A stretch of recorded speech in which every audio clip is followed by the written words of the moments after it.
à Dieu. C'est sa victoire, amen, qui nous anime de l'esprit. Alléluia. Et ce matin, nous sommes heureux d'être dans la maison de Dieu. C'est naturel, c'est normal. Alléluia. C'est normal. Nous ne faisons rien d'extraordinaire. Il a tout fait pour nous, il nous a aimés le premier. Et si nous pouvons l'aimer, c'est parce qu'il nous a aimés. Alléluia. Nous n'avons rien fait pour être aimés. Il nous a aimés. Et c'est pour cela que nous sommes dans sa maison ce matin. Pour l'adorer. Ce n'est pas la chair ni le sang. C'est l'esprit qui adore Dieu. Le corps ne serait jamais d'accord pour être là. Le corps cherche autre chose. La chair voudrait être autre part. Faire autre chose, mais pas adorer Dieu. Les vrais adorateurs, a dit le Maître, sont en esprit, en vérité. Amen. Ce n'est pas un endroit particulier, mais en esprit et en vérité que nous adorons Dieu. Alors, n'obéissons pas à la chair pour en satisfaire les convoitises et tout ce qu'elle veut, mais obéissons à l'esprit ce matin. Alléluia. Même si notre corps ne voudrait pas louer le Seigneur, eh bien, même si on ne se sent pas rempli, la Bible dit, ouvre ta bouche et je la remplirai. Alléluia. Gloire au Seigneur. Alors apportons un culte d'adoration, un culte de louange, un culte d'honneur à Dieu. Amen. Gloire au Seigneur. Nous n'avons pas à avoir un visage triste. Hein.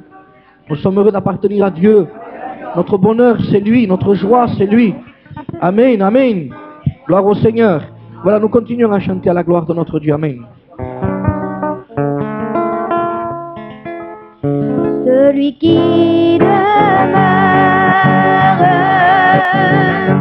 à l'abri du Très-Haut repose à l'ombre du Tout-Puissant. Je dis à l'Éternel, mon rocher, ma forteresse. Je dis à l'Éternel, mon rocher, ma forteresse. Je dis à l'Éternel, mon rocher, ma forteresse. Amen.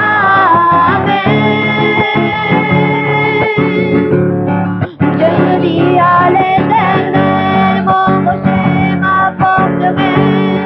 Je dis à l'Éternel, mon rocher, ma forteresse. Je dis à l'Éternel, mon rocher, ma forteresse. Amen. Celui qui demeure à l'abri du Très-Haut repose à l'ombre du Tout-Puissant. Je dis à l'Éternel, mon rocher, ma forteresse. Je dis à l'Éternel, mon rocher, ma forteresse. Je dis à l'Éternel, mon rocher, ma forteresse. Amen.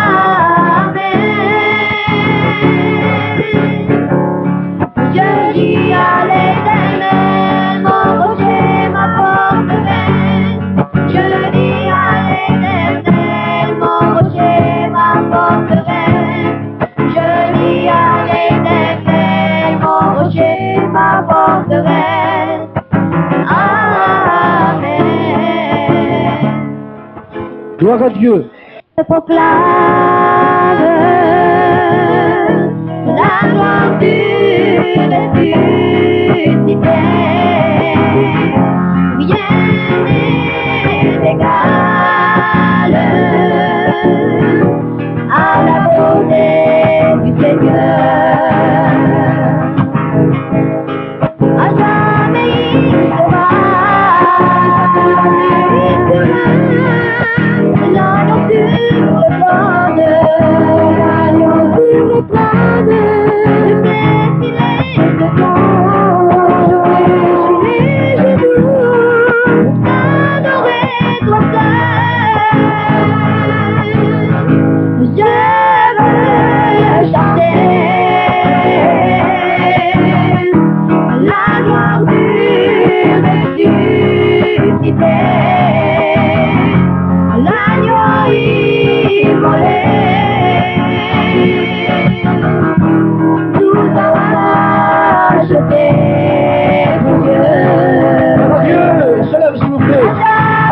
sera.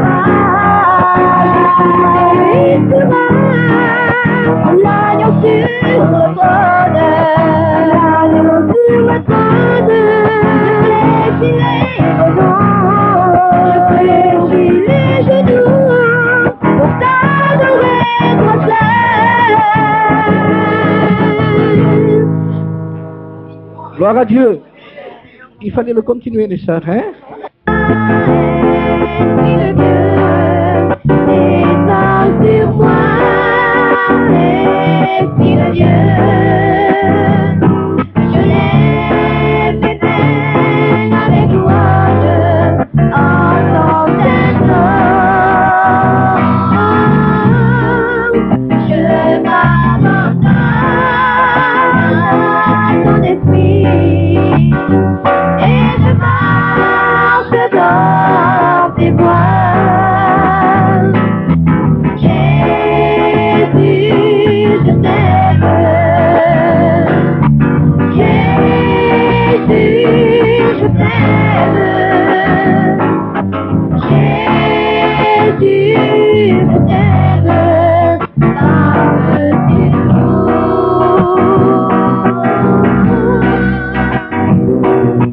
Jésus, je t'aime. Jésus, je t'aime.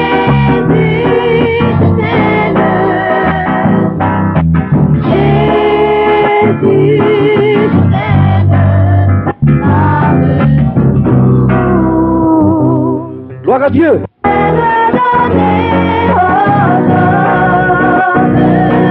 Qui nous fait connaître le cœur de Dieu. J'aime la parole, Seigneur. Elle est la vérité du monde entier. Par elle, je veux me laisser guider et faire ta volonté sans murmurer, en espérant dans ta bonté. Je crois en tes promesses, mon cœur est comme un rocher, fondé sur tout ce que dit mon Dieu. J'aime ta parole, Seigneur. Elle est la vérité sur mon sentier. Par elle, je veux me laisser guider et faire ta volonté sans murmurer, en espérant dans ta bonté.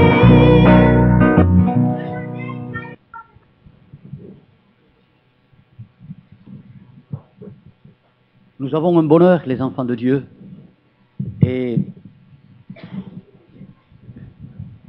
il faut toujours craindre que nous ne sachions pas reconnaître le bonheur que nous avons, les enfants de Dieu, d'appartenir à Dieu, d'être de Dieu, de ce que nos noms sont inscrits, écrits dans le livre de Dieu, que nos noms sont écrits dans le livre. J'ai toujours peur qu'on ne se réjouisse pas assez de ce bonheur que nous avons. Vous vous rendez compte? Nous sommes là, nous savons que nous sommes pour un passage sur la terre. Nous sommes là en train d'adorer, de glorifier Dieu, de lui chanter des cantiques. Et nous savons que très bientôt nous allons rentrer, être transportés devant sa présence avec ceux qui nous ont déjà devancés. Et nous nous réjouirons toute l'éternité à glorifier, à adorer Dieu. Et nous avons commencé déjà ici-bas. Quel bonheur nous avons. Seigneur Jésus, quel bonheur. Que nous sachions que le Saint-Esprit nous ouvre le cœur pour reconnaître, pour réaliser le bonheur que nous avons. Un si grand salut. Alléluia. Amen. Eh bien, nous ouvrons ce livre qui est celui que nous aimons, qui s'appelle Jésus, la parole de Dieu, dans le premier livre des Chroniques, au chapitre 16 et au verset 27. Vous savez que l'adversaire, pendant qu'il y en a qui cherchent ce verset, première chronique, premier livre des Chroniques, chapitre 16, verset 27. J'aimerais dire ceci, c'est que dans Jean 10, il est écrit que l'adversaire est un voleur. Et une chose qu'il aime, il aime particulièrement voler, c'est de ce que nous allons nous entretenir ce matin, bien que ce soit des choses que nous connaissons parfaitement, mais que Dieu nous les rappelle dans notre cœur. Hein? La majesté et la splendeur sont devant sa face. La force et la joie sont dans sa demeure. Nous le relisons. La majesté et la splendeur sont devant sa face. La force et la joie sont dans sa demeure. Alléluia. Eh bien, j'aimerais que mon frère Jim Sabas redemande à Dieu de nous bénir dans ces moments. Alléluia. Pour que lui soit glorifié. Nous voulons être des chrétiens ce matin, ont l'humilité d'écouter ta parole. Amen. Seigneur, ta parole va nous parler, que nous puissions l'écouter attentivement. Nous puissions être des auditeurs, Seigneur, silencieux, pour écouter la voix de l'Éternel, la voix de Dieu, par ton Saint-Esprit. Tu bénis ton messager, tu bénis ta parole. Seigneur, ouvre notre cœur, que nous puissions recevoir ta parole qui nous fera du bien, car l'homme ne vivra pas de pain. C'est vrai, Seigneur. Oui, de toute parole qui sort de ta bouche. Ta parole est vivante, elle est merveilleuse, elle prend toute la place de ma main. Que ton nom soit glorifié. Amen. Amen. Amen. Alléluia. La majesté et la splendeur sont dans la présence de Dieu, devant la face de Dieu. La force et la joie aussi.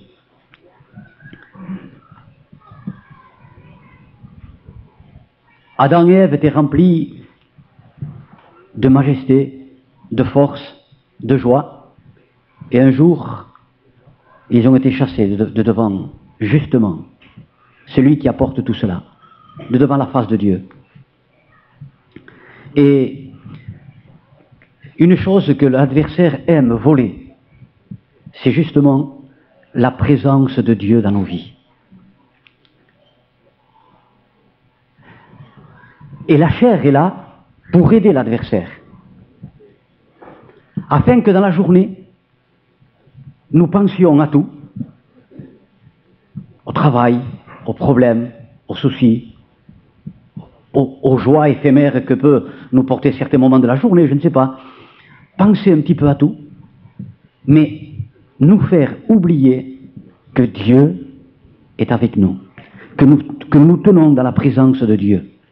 Et tous ces jours-ci, il y a au moins un mois, je pense, peut-être un peu plus, je pense beaucoup à cela, que l'adversaire et la chair aiment nous priver d'un tel bonheur.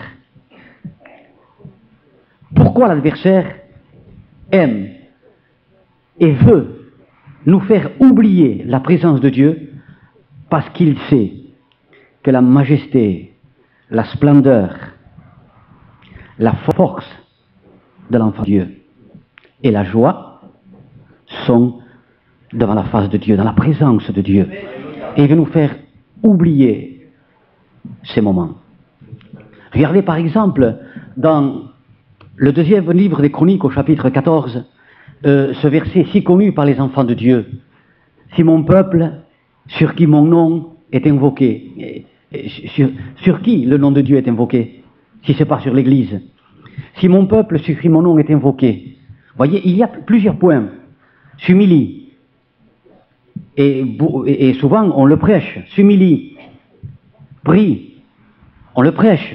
Se détourne de ses mauvaises œuvres. On le prêche. Mais regardez comment il finit. Et cherche ma face. Il y a d'abondantes joies, dit notre verset, devant ta face. Et cherche ma face. La recherche de la face de Dieu. Et comment on recherche la face de Dieu? Regardez. Dieu envoie Moïse et libère le peuple d'Israël. Regardez les ruses de l'adversaire. C'est justement voler la présence de Dieu. Nous faire oublier la présence de Dieu dans nos vies. par exemple, Christ en moi.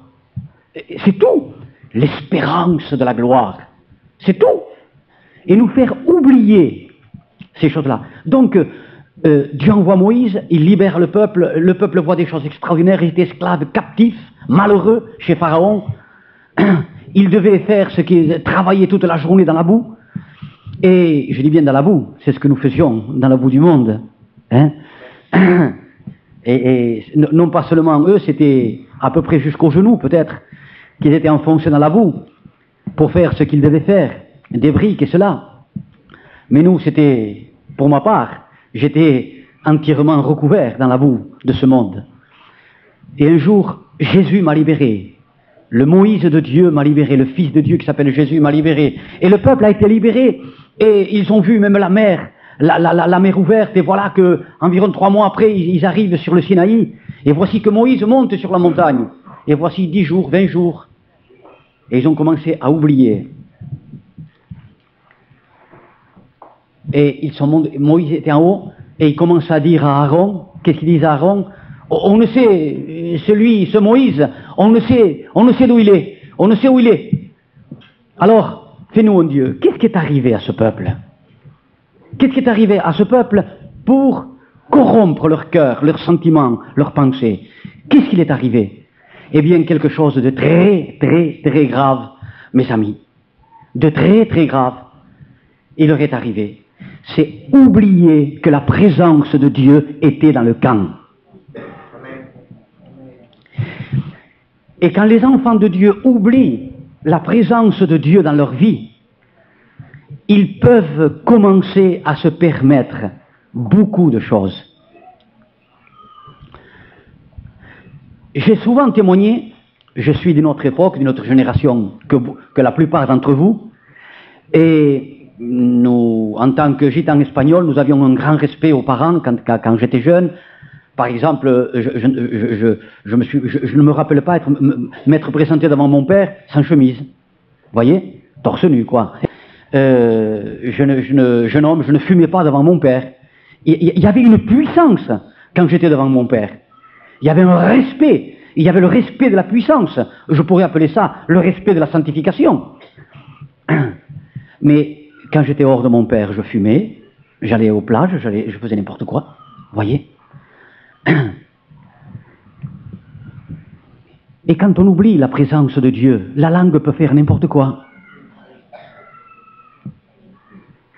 Mais si on sait que la présence de Dieu est là, voyez à quelle vitesse l'ennemi sait que nous pouvons nous corrompre.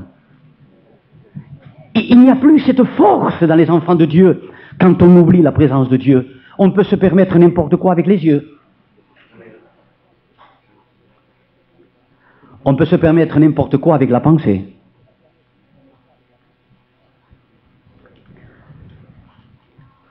Et l'adversaire le sait. Et l'adversaire sait que la chair, c'est sa grande copine.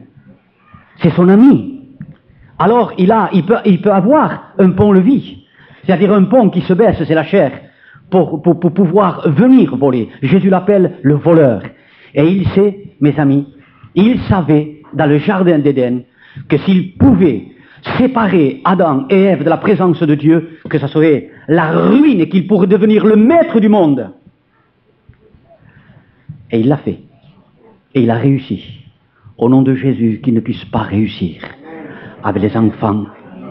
Le peuple au pied de la montagne, mes amis, ont oublié la présence de Dieu. Mais il y avait un homme au milieu du peuple qui savait que Dieu était dans le camp et qu'il n'avait pas oublié la présence de Dieu dans sa vie. C'était le jeune Josué. Regardez la puissance qu'avait cet homme-là, la force qu'avait cet homme-là, le pouvoir qu'avait cet homme-là, la paix, la joie qu'avait cet homme-là, parce qu'il y avait la présence de Dieu dans sa vie. Vous savez, il est écrit dans Jean 15, ces passages que nous connaissons tellement bien, les enfants de Dieu. Il est écrit dans Jean 15, si, Jésus a dit, si vous demeurez en lui, alors vous êtes forts. Voilà ce qu'a voulu dire le Seigneur. Vous portez beaucoup de fruits. Il y a une force, il y a une joie. Voyez, à vous porter beaucoup de fruits. Mais comment demeurer en lui? Quelle est la chose magique pour demeurer en lui? Il n'y en a pas de chose magique. Demeurer en lui, c'est réaliser à chaque moment de notre vie que Dieu est avec nous. Je t'instruirai et j'aurai mes regards sur toi.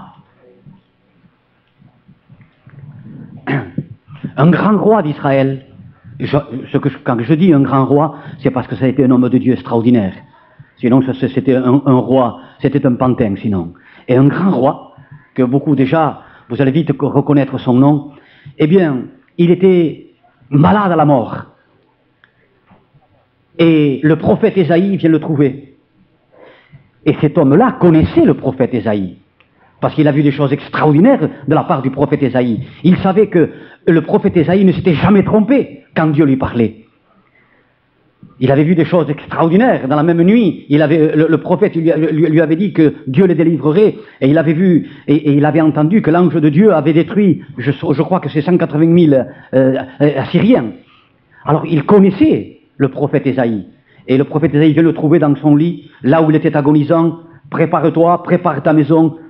Dieu m'a dit de te porter ce message, tu vas mourir. Il était sûr et certain qu'il allait mourir. Alors il met ses dernières forces, il se tourne contre le mur. Cet homme Dieu se contre le mur et commence à verser des larmes. Souviens-toi, ô Dieu, que j'ai marché dans ta présence, que j'ai marché devant ta face. Ce roi, tout roi qu'il était, et c'est plus facile à un roi d'oublier la présence de Dieu qu'à moi. Mais s'il savait qu'Ésaïe venait lui apporter la vérité, lui savait aussi qu'il disait la vérité à Dieu. Car il savait qu'il était sur son lit de mort, qu'il allait mourir.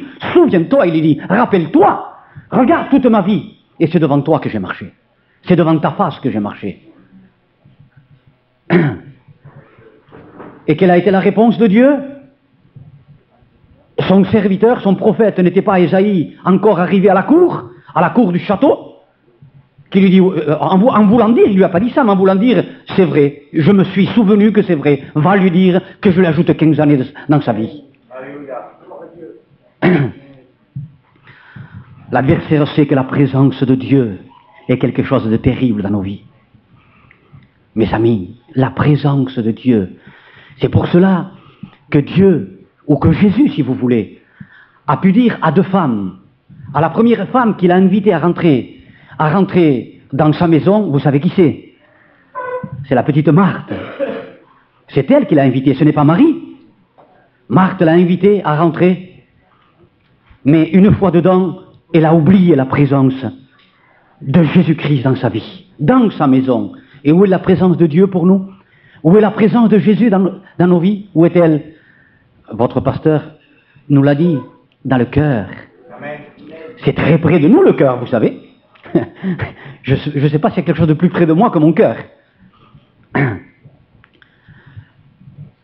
Mais mes amis, regardez, lui Jésus, par qui tout a été fait, tout a été créé, par lui, pour lui et en lui. Regarde Marthe à un certain moment, parce qu'elle rouspétait ou peu importe, il lui dit, Marthe, tu t'agites. Et quand on oublie la présence de Dieu, on s'agite. À la moindre tempête, que les vagues commencent à passer par-dessus la barque, on s'agite, on est là, on regarde la barque de la difficulté, on regarde la tempête de la difficulté, on regarde la vague de la difficulté, et c'est vrai, elle est là, et souvent deux fois elle est là. Et tant que nous serons sur cette terre, elle sera là. Et dans beaucoup de moments de notre vie, des vagues de 10 mètres passeront par-dessus la barque. Alors ils s'agitaient. Ils avaient oublié aussi à un certain moment qu'il était là. Marthe, tu t'agites. Et en voulant dire, tu t'agiteras.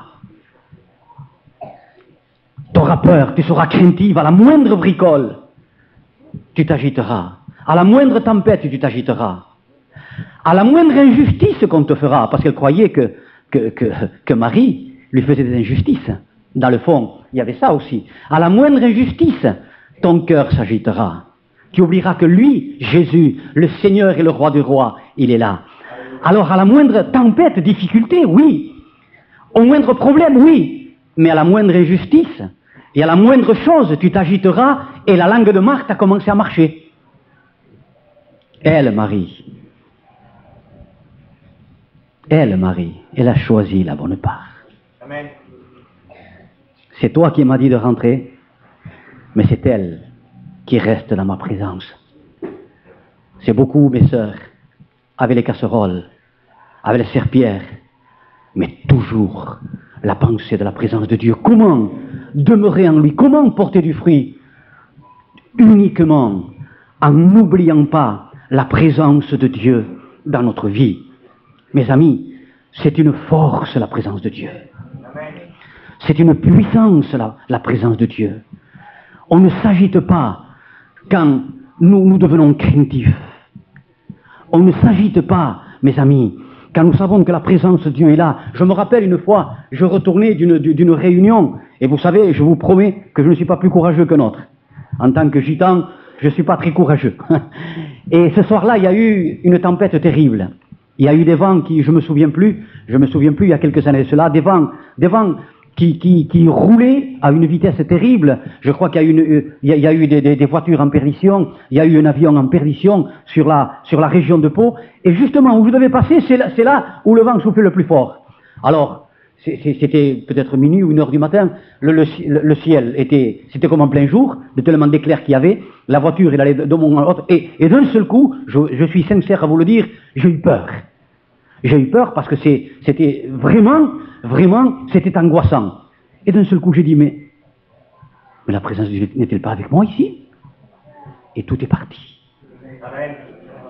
Tout est parti. Et l'adversaire le sait, qu'il ne peut pas s'approcher d'un enfant de Dieu. Parce qu'autre chose que la présence de Dieu est une religion. Toute la différence qu'il y a entre les religions et nous, c'est que nous croyons que la présence de Dieu est avec nous, qu'elle est toujours avec nous. C'est ce qui fait dire à certains mourants sur leur lit de mort et qui savent qu'ils sont en train de partir, c'est ce qui leur fait dire qu'ils s'en vont dans la paix, qu'ils s'en vont dans la tranquillité, parce que la présence de Dieu est là avec eux. Dernièrement, j'ai vu partir une sœur. Je l'ai vu partir il y a quelque temps de cela, à côté de Bordeaux. J'ai vu partir une sœur et elle était là. Réellement la présence de Dieu était avec elle. Et vous savez, enfants de Dieu, on croit toujours que ça c'est pour les autres, mais ça va nous arriver à nous aussi.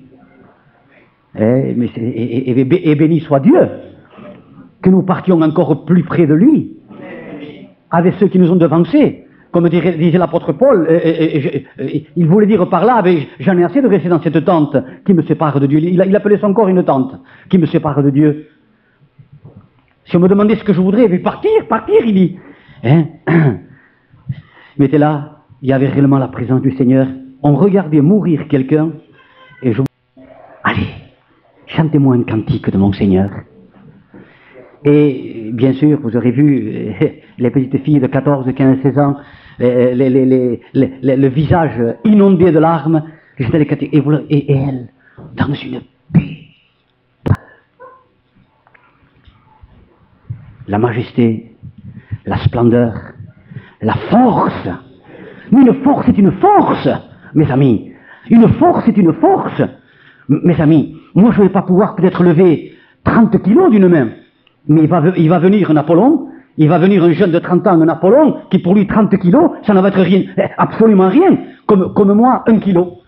Il y a la force, et surtout si c'est la force de Dieu, la majesté, la splendeur, la force et la joie sont devant sa face. Et l'adversaire veut, mes amis, nous faire oublier la présence de Dieu. Il veut, voyez, quand on vient à la réunion, voilà, quand on se réunit pour la prière, béni soit Dieu. Mais j'en reviens à 2 Chroniques si connues par les enfants de Dieu, à 2 Chroniques 7,14, qui dit, si mon peuple, regardez l'appel de Dieu, parce que ça a été la réponse de Dieu à Salomon. ce verset-là. C'est quand Salomon a fait la dédicace du temple. Il a dit, s'ils viennent ici, Seigneur, dans ce lieu, et te demandent pardon, et prie, pardonne-les, et boum, il y a un soir, il y a la vision de Dieu, et Dieu lui répond, si mon peuple, il dit. C'est la réponse de Dieu à la prière de Salomon. Et ici, mon peuple, sur qui mon nom est invoqué, c'est nous, s'humilie, amen. Prie, Dieu soit loué. Quand on se réunit pour prier, se détourne de ses mauvaises voies, béni soit Dieu. Mais regardez, cherche ma face, et cherche ma face. Et comment pouvons-nous chercher la face de Dieu? Eh bien, c'est en réalisant à chaque fraction de seconde de notre vie que Dieu est avec nous, que Dieu est là, que ce n'est pas seulement dans la prière que nous devons penser à lui, ce n'est pas seulement quand nous venons à la réunion que nous devons penser à lui, mais je sais que je me couche et je m'endors en paix, car toi seul, ô Éternel, mets la sécurité dans ma demeure. Quand tu te lèves, je te vois. Quand tu te couches, je te vois. Quand tu as des pensées, je te vois. Je serai avec vous tous les jours jusqu'à la fin du monde. Ce qui honore Dieu, c'est notre foi. Que Dieu est toujours avec nous. Ce qui nous remplit de courage, c'est cette foi que Dieu est toujours avec moi. Ce qui me remplit de force, et les ennemis tremblent devant cette force. Sinon, je suis désarmé. C'est la présence de Dieu dans ma vie. Où que je sois, que je rentre dans ma chambre, il y a la présence de Dieu avec moi. Que je prenne ma voiture, mes amis, pour aller quelque part, que je prenne le train, que Dieu est avec moi. Dans le bateau où Paul se trouvait, et donc ce bateau a échoué, il y avait quelque chose dans ce bateau. Et qu'est-ce qu'il y avait dans ce bateau? La présence de Dieu avec Paul. Et regardez tout ce qui s'est passé, parce que Paul savait que Dieu était avec lui. Là, tous les jours, à chaque fraction de seconde, mes amis, si Paul n'avait pas été là, la présence de Dieu n'avait pas été là. Mais mes amis, je peux vous dire aussi que quand on oublie la présence de Dieu, ça devient grave dans notre vie. Nous devenons des religieux. Quand on oublie la présence de Dieu, on devient des charnels. Qu'est-ce qui nous fait devenir spirituels? Qu'est-ce qui nous sanctifie? La présence de Dieu dans nos vies. Qu'est-ce qui nous donne de la force? La présence de Dieu dans notre vie. Qu'est-ce qui nous donne le repos? Le repos. On a tellement tous besoin de repos. J'ai besoin de repos. Mon frère Jim a besoin de repos spirituel. Chacun de nous, Pathé, tous, nous avons besoin de repos. Le monde s'agite, mes amis. Il y a des enfants de Dieu qui s'agitent aussi. Nous avons besoin de repos. Et regardez, vous avez chanté, celui qui demeure à l'abri du Très-Haut. Qu'est-ce qu'il dit de suite après? Il nous est parlé de repos. Voyez, celui qui sait, qui vit dans la présence de Dieu, que Dieu est toujours avec moi, à n'importe quelle fraction de seconde. Mes amis, c'est une puissance de sanctification inégalable, parce que la vraie sanctification, c'est la présence de Dieu dans ma vie. C'est une force. Nous venons de le dire et de le lire. Une force terrible contre toutes les puissances de l'ennemi. C'est une force extraordinaire. Mais c'est aussi, au nom du Seigneur Jésus, c'est aussi pour chacun de nous, la joie. Il y a d'abondantes joies devant la face de Dieu. La présence de Dieu dans notre vie nous apporte, je le répéterai, le repos. Nous avons besoin de repos. C'est-à-dire le repos apporte la tranquillité, la stabilité. C'est le repos qui apporte cela. C'est le contraire de l'agitation. C'est le contraire de la dépression. C'est le contraire de la déprime. C'est le contraire de la crainte. Celui qui demeure à l'abri du Très-Haut repose. Il se repose. Il est là, couché, à l'ombre de Dieu. Il est là, il se repose. Et c'est dans la force, c'est dans la tranquillité, c'est dans ce repos de la présence de Dieu qu'est notre force, nous dit Ésaïe. Alléluia. À Église de Dieu, au nom de Jésus-Christ, que cette présence, nous ne l'oublions jamais dans notre vie. Elle va nous éviter beaucoup de choses, de ce qu'a dit mon frère Patette, d'être désagréable à Dieu. Quand on oublie la présence de Dieu, on devient charnel et on peut se permettre, je le répéterai dans ce culte rendu à Dieu, on peut se permettre certaines choses, on peut se permettre certains caractères, on peut se permettre certaines réactions, mais pas quand on sait, qu'on réalise que la présence de Dieu est là. La réaction peut être instantanée. Vous voyez, une fraction de seconde, oui, la présence de Dieu. Seigneur, pardon, mon Seigneur. Ta présence est là, mon Seigneur. Alléluia, quelle force contre l'ennemi. Sinon, sans cette présence, par ma réaction, au lieu que ce soit Dieu qui intervient, c'est l'ennemi. Qui me pousse à être encore plus colérique, et comme la colère n'accomplit pas les désirs ni la volonté de Dieu, vous voyez, je parle d'un peu de tout. Vous voyez, où peut nous porter une réaction, où elle peut nous porter, alléluia, à sanctifier Dieu, à me sanctifier, à être plus fort, où elle peut me porter à quelque chose de mauvais, de désagréable contre Dieu. Alléluia. Quand je commence à parler avec quelqu'un, et qu'on commence à parler mal de quelqu'un, dans l'église ou autre, quand on de suite qu'on réalise que c'est vrai que la présence de Dieu est là, et c'est parce que j'ai la foi que la présence de Dieu est là, mes amis, que lui intervient, que lui est avec moi. Mes amis, mais si je l'oublie, eh bien, lui n'intervient pas. Mes amis, le peuple a été là, en bas, et il s'est corrompu parce qu'il a oublié la présence de Dieu. Mais quand il y a la présence de Dieu dans notre vie, nous sommes des chrétiens forts, des chrétiens sages, des chrétiens puissants. Alléluia. Des chrétiens spirituels. Pourquoi on voit ce qu'on voit dans les églises de Dieu aujourd'hui? Pourquoi je ne parle pas seulement des églises de voyageurs ou des églises de gitans, mais dans l'église du monde entier? Mais c'est parce qu'ils ont oublié, parce qu'on a oublié la présence de Dieu dans notre vie. Alléluia. C'est pour ça que Paul dira aux Corinthiens qui commençaient un peu à extravaguer, il va leur dire: ne savez-vous pas? Voyez, c'est une gifle qu'il leur donne. Ne savez-vous pas? Bien sûr qu'ils le savaient, les Corinthiens. C'est Paul qui avait levé l'église de Corinthe. C'est Paul qui les avait enseignés. C'est Paul qui était resté avec eux. C'est par le ministère de Paul que Dieu avait levé cette église. Et quand il leur dit: ne savez-vous pas? Paul, et vous savez ce qui est après, ne savez-vous pas? Paul avait repris une parole de Jésus. Quand il dit aux pharisiens, vous savez qui étaient les pharisiens?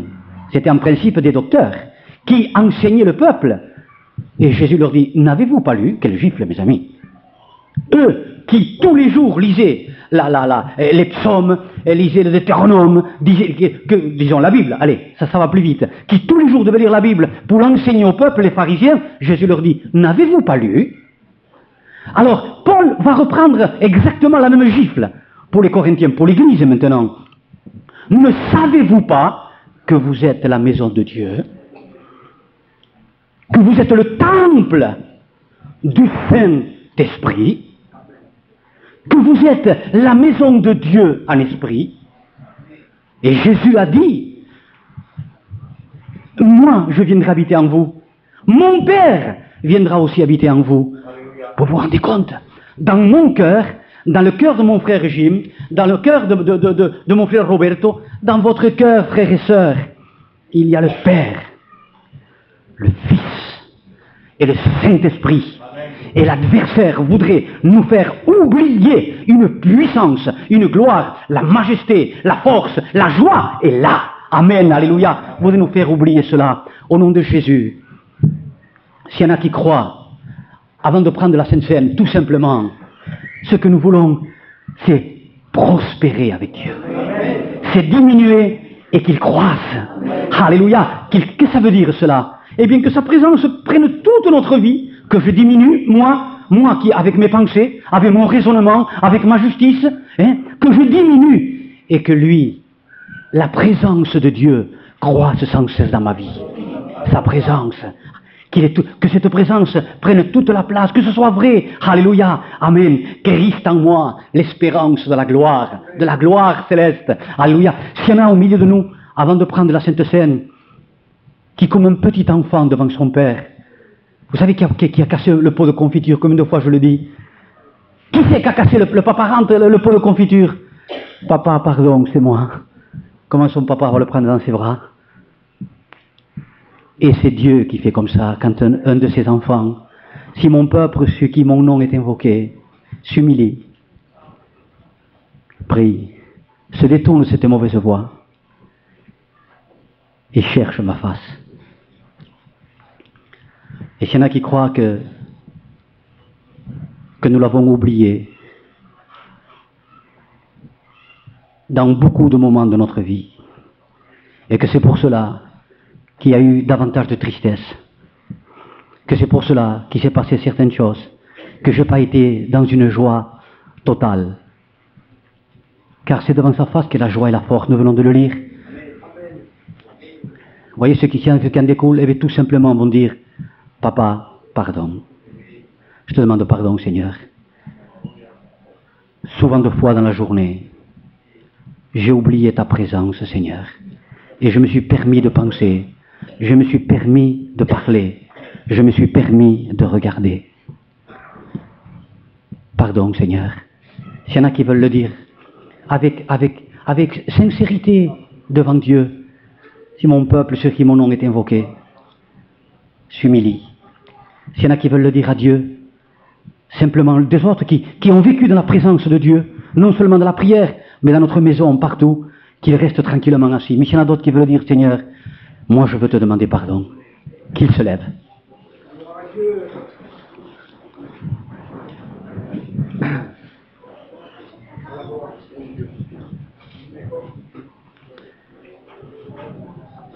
Je constate une chose, mes amis, au nom de Jésus, c'est que le Seigneur sait ce qui se passe dans les cœurs, c'est ce qui occasionne notre faiblesse,